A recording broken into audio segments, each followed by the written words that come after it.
To the first part of the How to Balance Kundalini series.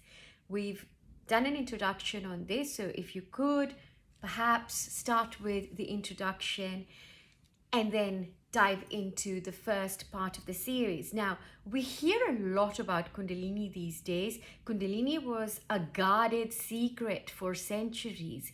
It was something that was only available to those of us who were initiated, by those who have experienced it, by those who are able to pass on through what we call Shaktipat, or the power that was passed down through anointment, initiation. It was a rite of passage of those who had obtained what we call Diksha, what we call Guru Diksha, which is you have a guru and you have been with them for quite a long time, and then you go through certain processes, and after that it is you are going through an initiation. Now, they were very guarded in how this process takes place, and there were various schools that carried this out in different ways. As time went on, because of the age of information now, because we have the internet, because so much information is now online, there were people, not just now, from immemorial times, right? So from whenever, there have always been times when people have had this experience without being initiated formally, without having a guru, without having Shaktipat, without anything, right? And people who are probably not even versed with this kind of language, these kind of terms, but it is something that they have experienced, but they know nothing of.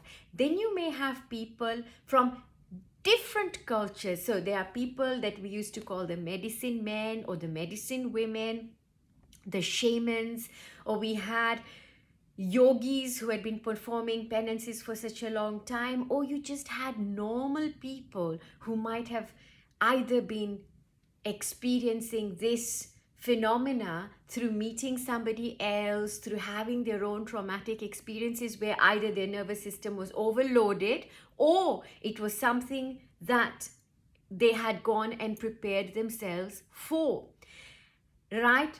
Or again, that they met somebody and unbeknownst to them, just by being there, this happened. Or you went to certain places, vortexes, energy vortexes, places that are very, very high in energy. And if your system was already at a point where could have tipped so that the Kundalini is awakened, then chances are by you visiting certain places, that would have happened. Now, because of the age of information and us sort of being like a little village globally now, because we're all able to share so many things and we know all about this, Kundalini has now become a word that we just sort of use, and everybody is either we think that it's happening when we have a sense of greater awareness, or some of us start to have these physical experiences and we think that that is what it is. And some of us may have gone to certain places or gurus who have initiated us and have explained that, right, our Kundalini is now awake.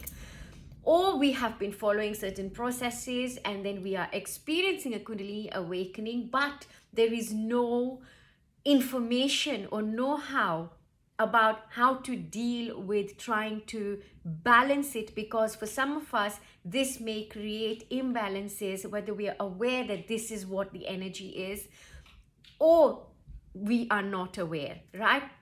Now, for those of us who are not aware and are probably not even on this platform or other platforms, and they haven't even thought about looking at spirituality or any explanation to what the phenomena is, chances are that it could really just be psychosis or nervous breakdowns and everything else. The distinguishing bit between them actually amounting to a genuine awakening is that when you do have a Kundalini awakening and you're not having a nervous breakdown, the one thing that's going to happen is that you will see the entire cosmos inside of you and everything that is happening on the outside, right? And you as one, right?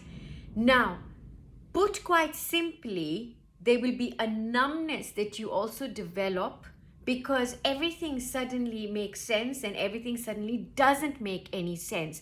So it'll be like you've opened yourself to something out there, but you can't make any sense of it because you don't know what it is. So when you know that it's not it's not a psychosis, or it's not a nervous breakdown, or you're not sick basically, or that you're not suffering from an ailment in your body, the distinguishing factor is one of consciousness, right? Is what happens with that experience.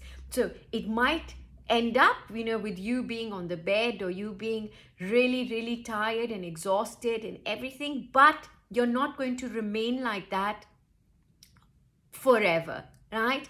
Because it will lead you somewhere, or to a person, or to a book, or to something that is going to allow for you to make sense of it, if not already giving you access to information within your space available to you right now through your own self. So it could be visions, dreams, you having certain inspiration. It could be you coming into certain postures, performing certain mudras with your hands, knowing how to stretch your body, your limbs. So this information will suddenly appear to you, and that's when we know that, this is a genuine awakening, and it is not simply a psychosis or a nervous breakdown, although the symptoms on the outside may appear to be that to people who are not conversant with it, because suddenly to you the world will be you'll be seeing the world in a very different way,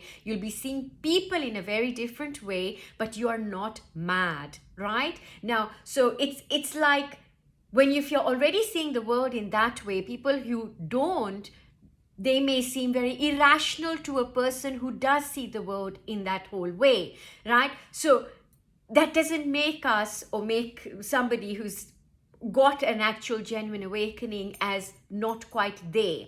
In a way, they are not quite there, but they are really there, more normal than normal, because now you are witnessing the entirety of creation, the entirety of existence, the entirety of universes, multiverses, or whatever you want to call it, as opposed to just one segment of our creativity, our creation, our manifest reality. So you're also able to now access what is unmanifest, right? So that is, in a very long, big nutshell, the difference between if you really are having a Kundalini awakening. Now, what do you do?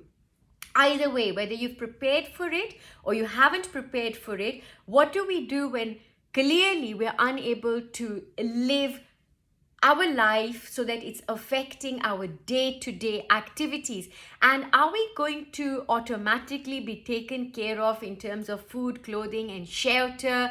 How is it going to affect us? And if we are out of balance, what do we mean by out of balance, right? And how do we restore balance? Are we out of balance because sometimes we're so spaced out that we can't have normal conversations? Are we out of balance because we are unable to get ourselves to the bathroom, for example? Are we out of balance because suddenly you may not be able to cross the road because you can't register, because your cognitive function is a little impaired? So there are various imbalances. Please stay tuned as I'm doing the segment in short videos, not longer than 10 minutes, so that you can see this and take in all this information.